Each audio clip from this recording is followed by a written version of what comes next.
Welcome this week in Missouri Politics from our studios in Kansas City. We are joined by what is very likely to be the next state senator from Kansas City with huge shoes to fill, Senator Barbara Washington, almost elect. Welcome to this week in Missouri Politics. Yeah, so Democrat-elect. So thank you for having me. I want to definitely clarify I'm still a representative for District 23, but definitely looking forward to hopefully moving into the Senate in, I think, 46 days. Want a primary win? Big win, correct? Yes, very big win. Very surprised and grateful. My team did a lot of work. We did a lot of groundwork, socially distancing to do that, but making sure that we were listening to the constituents and just continue to do the good work that I've done in District 23. So tell folks around the state that's going to hear your name, especially as you're in the Senate a whole lot. Tell folks about yourself. Barbara Ann Washington, Kansas City native. I've lived in what is Senate District 9 the majority of my life. I think I lived in Jersey for a year when my mom was transferred there. Went to Mizzou, the most famous and awesomest journalism school in the world, University of Missouri School of Journalism. Then went to law school here in UMKC. Been a practicing attorney for a little bit over 20 years, and just always been dedicated to my community and giving back. And this was just a natural fit to move into politics. Very big shoes to fill, filling Senator Kiki Curl's position in the Senate. Yeah, she's on speed dial on my phone. So it'll be enormous. I probably won't ever fill those shoes or those who came before her. What's a tremendous legacy that has been handed down to you in this district? It has been. But sitting down and being with her and using her as a mentor the entire 3 years that I've been in the House and even before, it helps that I've known her ever since we were small children. But to have somebody like that who's been effective, who has educated me on the importance of building relationships in the House and the Senate and with the administrative agencies has been crucial. But I'll never be able to be Senator Kiki Curls. What part of Kansas City is your Senate district? My district runs a little north of Independence Avenue, almost to the water, south to 435. So you have Power and Light in there? I do not have Power and Light. So on the west side, it stops at Troost Avenue, which is our dividing line, unfortunately, in Kansas City. And to the east, it goes a snippet of Independence, the southern half of Raytown, and a snippet of Lee Summit. So a lot of the Kansas City urban core up into the little north of 100th Street. So your last day in the House, as far as you know, unless there's another special session, was this past week. It was kind of like a day in the Senate. The House just said no on the concurrent jurisdiction. Well, yeah, I think I was prepared to be there a lot longer. Yeah. But we gavelled in and gavelled out. And were you surprised? I was surprised. However, I've been blessed to be in leadership on the Democratic side for the last couple of years. So that is what we had heard, is that we were just going to gavel in and gavel out on the special session. Well, so what they were talking about was concurrent jurisdiction for murders in the city of St. Louis, which would have meant the Attorney General could come in and do a process, take over murder cases, some of them that weren't being prosecuted. Right. Break me down as an attorney and as a legislator where you were going to be on that. I was going to vote no. One, I've worked in the prosecutor's office before. I didn't prosecute murders, but I have worked in there. And I think it's a bad precedent to set because prosecutors are elected locally. Also, the 90-day stipulation is very, very quick. And it kind of, it goes perpendicular to us saying that we're having a problem with witnesses coming forward. And then we're saying that you must file something in 90 days when you need the witnesses to come forward with your, unless you got this on camera, or you have, DNA, some other evidence, whatever, then 90 days is a pretty quick turnaround to allow the police officers and the investigators to do their job to know who should be charged with a crime. But so I think most people agree the precedent's bad. It's not something you want to do. No. But also the situation in the city of St. Louis is bad. You're going to be a senator. My assumption is this isn't the last we're going to hear of this. Is there a way you think that it is to allow the AG's office to come in and use the state resources to help the city of St. Louis with these murder cases? That's already there. The prosecutors are already in a position where they can ask for help from the AG to do that. I can't speak specifically to Prosecutor Garner's relationship. Apparently she's not. Is that, I would assume. But, I live in Kansas City where I woke up this morning to the 146th murder, 142nd murder, I'm sorry. And you didn't ask for that here. I don't want you to, but you didn't ask for that here. And so This time last year, we had 112 murders. This time in 2018, we had 138 murders. So we have a problem also. So it does seem like she was singled out for her area. I think she has 194 murders or something of that nature. Her city is smaller than ours. And I don't know what her relationship with asking for help has been. Is there any scenario by which this backlog grows that you could see yourself saying, we have to address this on some level from the state?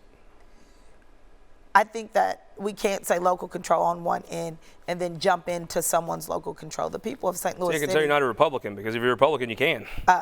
that's true. The people of St. Louis, I think she won over 60% of the vote in the primary. So I think we have to look at that. If they have a large number of unsolved, then there does need to be some sort of assistance.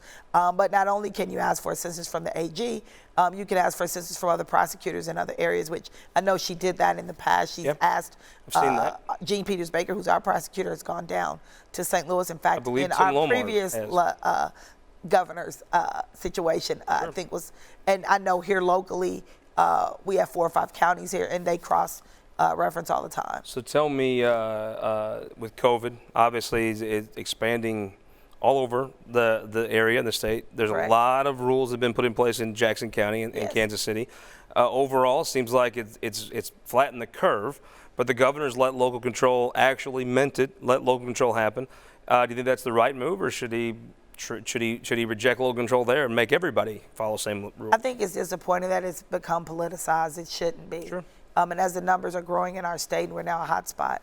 I have a daughter who works back and forth between here and New York, but every time she goes to New York, she definitely has to stay for 2 weeks or more because we are now a hot spot state.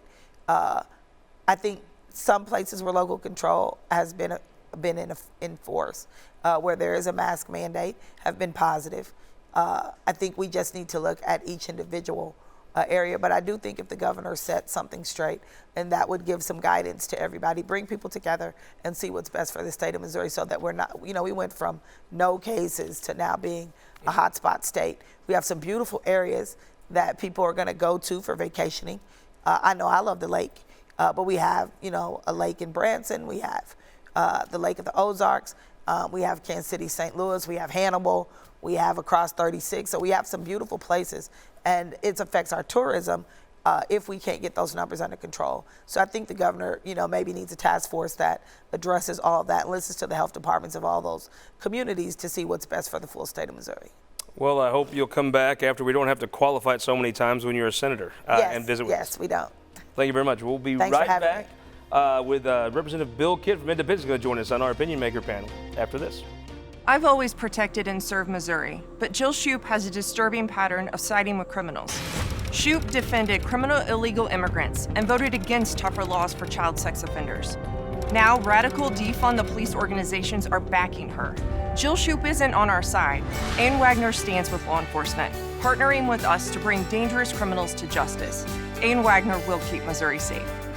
I'm Ann Wagner. I'm endorsed by our local police and firefighters, and I approve this message. Your energy needs are changing.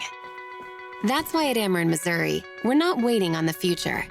We're building it with the Smart Energy Plan, advancing thousands of projects across the state, helping reduce emissions through cleaner energy sources, boost reliability with self-healing equipment, and better withstand storms with new composite poles. Moving Missouri forward and bringing us all a little closer together. That's energy at work. Ameren, Missouri.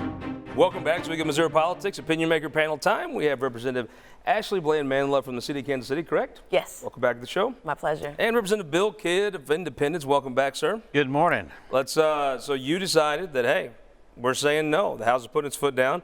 I have to say, there's a normal tide to a special session like this where the House normally would pass bills like this. Walk me into how the House came to saying not this time. Well, when we sat down and originally looked at all of these, we sent over to the Senate what we thought was going to be a reasonable way to do some of these things. And the Senate then added some things to those that when the bill came back, they just needed some more work. There's a nice way to say that. And we didn't necessarily like the way some of it was worded, some way that it looked. And so we decided that we really needed to think and spend some time on how we did these things. you know, it's just as important to kill bad legislation as it is as important to pass good legislation. And so sometimes you need to put the brakes on and just say, whoa, wait a second here. We have unintended consequences that might happen with some of these bills, especially on some of the minor in possession of a firearm. We had unintended consequences, I think, in that. And so Concurrent jurisdiction was the main part, right? I mean, that's the one everybody was talking about, and that seems to be the one where you guys just said we're not doing it, even after the Senate PQ'd it, and the governors and the Attorney General was all pushing to make this happen. You said no. Well, we had reports. One of my roommates actually called and talked to the Chief of Police of St. Louis, came back and said that he wasn't sure that he would use it or not. And so that created a question in my mind immediately. Sure. Is this something that St. Louis wants? Part of us, I would say a lot of us felt that if it's good enough for St. Louis, it probably needs to be good enough for the state. That would have been a bigger problem. Representative, you have to be sitting in this chamber. You're an experienced legislator now. You have to think, okay, they're going to say they're not going to pass it, and they're just going to pass it, right? That's Were what you I thought. surprised? I was genuinely surprised. That's my first time seeing sign die used, so I actually had to be kind of briefed on what was going on. But you know, when you have this legislation that isn't solid, doesn't actually help, and you know, we saw the Senate first sent over that huge omnibus bills, and then it happened to be broken down because bills are only supposed to have one topic. So having it broken down into the 6 smaller bills, and then, you know, it goes back over to the Senate, and then they have to add on to it. So that means it's got to come back to the House, and we were just going to ping pong it back and forth. So I'm glad. I'm actually proud of the Speaker for stepping up and just shutting it down, because this was not a productive conversation to actually fix crime in Missouri. You're one of the more thoughtful legislators that I know. There's a problem with St. Louis with crime, with murders. The Kansas City's having an issue on a different scale, probably. We're only about 10 murders behind. Give me what is some actual concrete that the state of Missouri could do to help solve the problem? Well, the state of Missouri could actually invest in the school districts. These crimes are coming from people not having the resources to make a better decision. So that means education needs to be looked at. That means you know, social services need to be looked at. Adulting 101, communication. Those are issues that are causing the violence. And supposedly we already have one of the best youth systems, you know, in the country. So why are we, you know, trying to override that and send them into the adult system when we can send them into the youth system, and they can get the, you know, help that they need? Is your colleagues going to look at that? Well, I'm going to take a little exception with part of what she said. In Kansas City, we spend approximately $15,000 to $16,000, I believe, per student. If it's an issue of money makes a better student, then Kansas City looks like and should have some of the best students that we have. My personal emphasis is that I think the school system has the resources, but I think that we desperately lack when it comes to mental health resources. For those, you know, we're in a trying time right now. You're kind of locked in your house. You know, you have to wear a mask. We're under all these rules. It's financially a difficult time. And you put all that together, and now we have people who are mentally and stressed, emotionally stressed. And if you look at the resources that we put to mental health in this state, it's not a lot. It's kind of one of my personal things is that we need to really concentrate more on mental health. You know, if you break your leg and you walk in here, I'm not going to expect you to run a race. But if you have a mental problem and you've got a broken brain... Can you sell that to your caucus? I've tried. I've tried. I mean, that's a nuanced, intelligent approach, but that's got to, I assume you get some pushback. I do get pushback only because until I start putting it into the realm of, if you break your leg, then you have an issue we can see. If you have a broken mind, that one we can't see. And so we have to change this whole narrative about how do I say I'm having a mental day or I'm having a mental option without a stigma attached to it. Just as we wouldn't look at your leg and go, oh, well, you got a broken leg, you know, we need to change that whole narrative about mental health, about how people look at it, how they feel, and take away some of that, I don't want to say shame, but it seems like that's still out there. And so I would take some of that money that we're looking at for education. I wouldn't move it, but I would say I'm not going to put another dollar there until we fix the mental health issue. That's really. Let's talk about something else. Democrats, I heard them say some local control words this week when they're talking about Kim Gardner and the Attorney General. The governor has had a COVID response that relies on local control. What have you thought? I think that local control isn't a broad sweep kind of issue. There are some issues that the government should take care of because it's the government's responsibility to take care of its citizens. So, but when you start diving into which issues, which one of those issues? Right, and it can get tricky. I mean, and it depends on why the issue was brought forward. Was it brought forward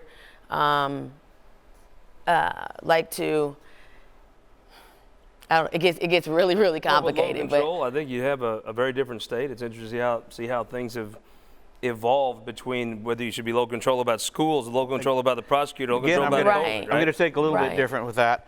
I was in Marshall, Missouri 2 weeks ago, and up in Unionville, and in Unionville, when you have more cows in the county than you have people, what happens in Kansas City is totally different than what happens in Unionville. Thank you. So I think that if you made a statewide or a nationwide mandate for this, it'd be disastrous. People in Unionville and Marshall, Missouri are not going to wear a mask. I mean, unless there's an imminent threat that they can see, and there wasn't one. And so when I went there, nobody was wearing a mask. But when you come to Kansas City and now you're in a larger, complex urban environment, there's probably a good reason to wear a mask. But what happens Kansas City, St. Louis does not necessarily mean it should happen in Unionville. Let's no matter what part of Missouri you're in, there's only one Wonder Dog. And that's that dog correct. resides in Marshall. And he's our state dog. There you go. With a minute left, who won the week? That's right. Yep. Who won the week this week? Let me see. Who won the week? I'm going to say the House of Representatives won the week. I think a lot of people would be in your camp there. I'm going to say. I have to agree. That was a gutsy move. I'm going to talk about, they may have won the week for some things they didn't do or how they didn't do them. I'll say one thing you did do, and that's police residency in the city of St. Louis. As long as I've known politics, there's been the St. Louis Police Officers Association has fought to try to let their officers live where they want to live, and that's one thing that did get done, and a great week for them. We're going to be right back after this. We're going to bring on Danny Pfeifer and Mo Reuter and talk a little Kansas City economy after this. Mike Parson served in law enforcement for 22 years, a former sheriff. Parson is tough on crime. Governor Parson is standing up for victims, investing in better mental health services, and cracking down on violent crime and drugs. Governor Parson's anti-crime initiatives have led to the arrests of hundreds of violent criminals and gang members.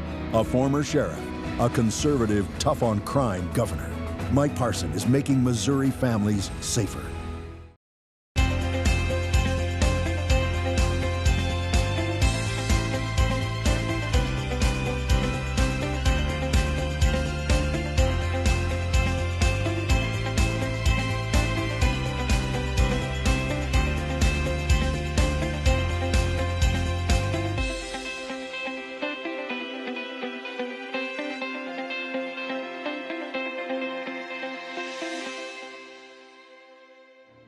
Welcome back to Week in Missouri Politics. Our third segment this week from our Kansas City studios.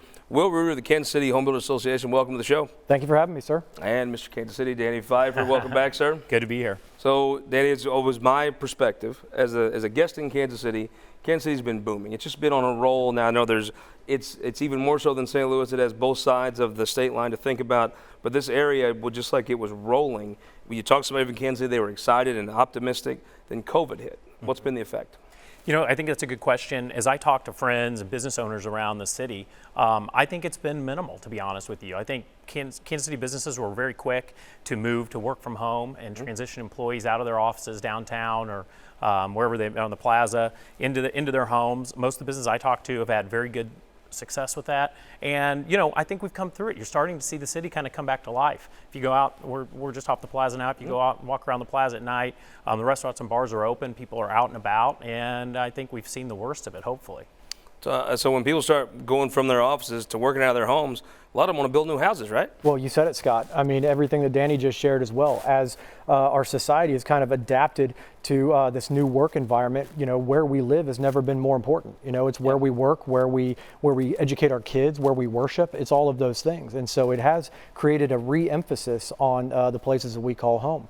So now all of a sudden, folks who may have been tired of working at their kitchen table for 2 or 3 months take a look at the interest rates, and if they're in a position to buy, are saying, you know what, I don't want an office, I need an office. Yeah. And I'm going to go out and find a newly built home at a decent price point to satisfy that. What is it? What are you looking at interest rate if you're decent credit? Not great, not terrible. What can you go look for right now? I mean, you can get something right around 3%, a little bit lower. In a lot of cases, I think the prime rate's at 2.9. So if you've got great credit, you're probably going to be under 3. But anything under 3.5 is significantly improved over what we experienced in 2018 when we had nearly 5% interest rates. And you're all over the state, similar to myself.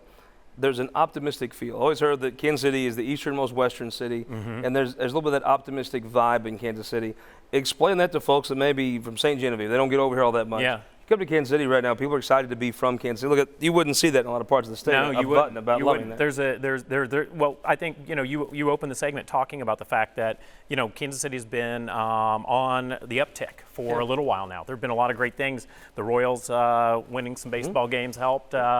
A few years ago, the Chiefs winning the Super Bowl, having winning teams in town always helps. The economy here, as you mentioned, has been very solid, and it's just a general feeling. Some of it goes back to the roots of the city being, kind of the easternmost western town, if you will, a cow town. And I think part of it is just the culture that's been created and good governance, and and maybe a little bit of luck. I mean, if you do come to Kansas City and you're not from here, there is a very different vibe for a large city to Kansas City than many other places in the state, and it's a vibe that's generally quite optimistic. Absolutely. The quality of life that exists here in Kansas City is second to none. And I think it's reflected in the amount of new construction that's going on in Kansas City. Our permits year to date are up 17% this year over last. So there's room for growth. Kansas City is a market that can grow 360 degrees all the way around. Sure. And so there is a tremendous sense of optimism that exists. It's a cautious optimism. I think people still bear the scars of what happened to the economy 12 years ago related to housing. But what we've seen over the course of the COVID-19 circumstances is a 180 reaction in the housing market. So people are excited to be here. As you talked about, you got the two state line dynamic, but it's almost its own city-state in a lot of ways. So walk me through. You have Quentin Lucas now, very dynamic politician as the mayor. Frank White's been on the show. Seems that you don't have this kind of growth without some steady leadership, and you guys really have regional. You have Clay, Plaid, you have the Kansas side, Cass County. Break down how important that is to keeping that uptick going up. Well, leadership matters, very frankly, and home building is not unlike water or air. It's going to flow to areas where there's less pressure. And so the greater level of regulatory scrutiny or the processes required to put this product in the ground, if they are too restrictive or trying to prove a point, then there are other options for people to build. And we're going to build homes in places that people want to live at a price point that they can afford. And they have more regional options than simply staying in one zip code. It's interesting. I mean, you deal with these regulations all the time. Kansas City is a really unique place. I mean, the footprint of the city on the Missouri side is huge. It is. So you could live in, 4 counties and live in Kansas City on the Missouri side. Basically. So wherever that pressure is lowest, I guess you could see some of those homes and go. I think another interesting, I think it's interesting, you hear a lot about the border war, the fight between Missouri and Kansas over jobs and all kinds of sports teams and all kinds of things.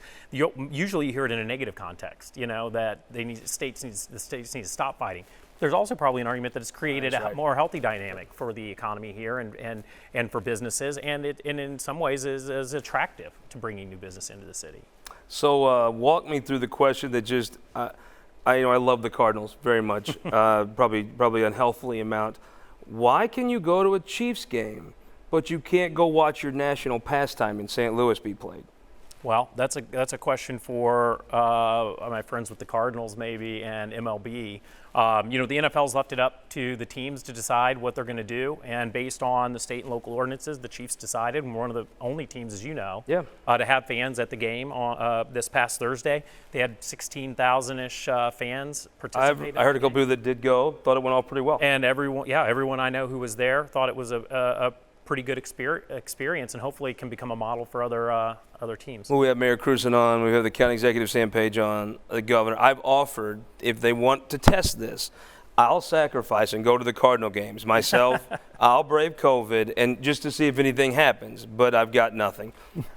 Well, you're an American hero for putting yourself on the line. I appreciate that. Yeah. But I think it just lends itself to the understanding that there's no playbook that anyone's going off of here. We're kind of writing the rules as we go. And when people are trying to make 30-year investment decisions related to their mortgage, that kind of fits and starts is not terribly conducive to a high level of consumer confidence. So the fact that we are growing in a housing market the way that we are, or a city the way that we are, I think is reflective of that kind of can-do attitude and saying, you know what, we're going to make the best of these circumstances, and we're going to make the best decision we can with the information available to us. Give me some dynamics that's going to matter for Kansas City going forward. I mean, you've got a lot of health research here. Walk me through some of the things that are going to be key to continuing the growth in Kansas City.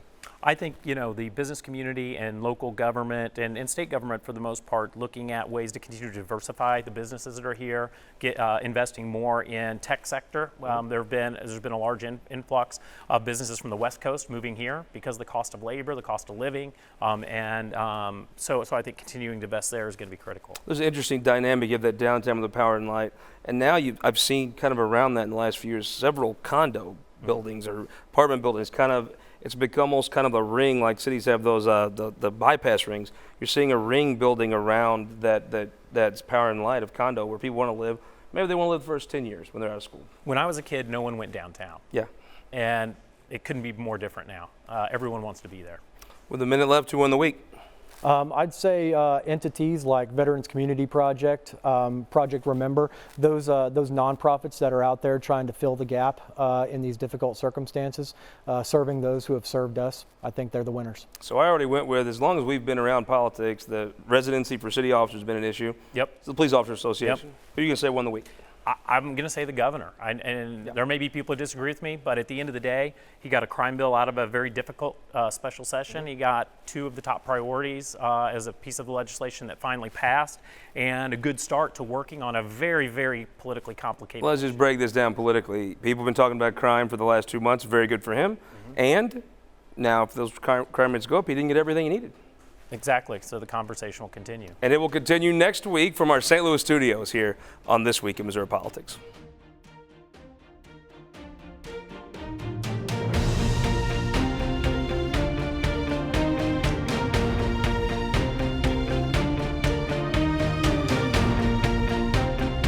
This Week in Missouri Politics, sponsored by the Missouri Association of Career Fire Protection Districts, Spire, and Sterling Bank. Guys, thank you so much for watching the show. I want to tell you about a new thing we're offering. It's the Missouri Times Podcast Network. You'll get this show every week. If you want to listen to it in your car, you don't have time to watch it. You'll get our Show in Missouri podcast, History of Missouri, one county at a time. You'll also get our midweek update. Once a week, I throw up the Facebook Live. We talk politics, usually eat a lunch and discuss politics. You'll get to hear all those things come right to your phone. Subscribe to us on iTunes or Android. Missouri Times Podcast Network. Please join us and subscribe.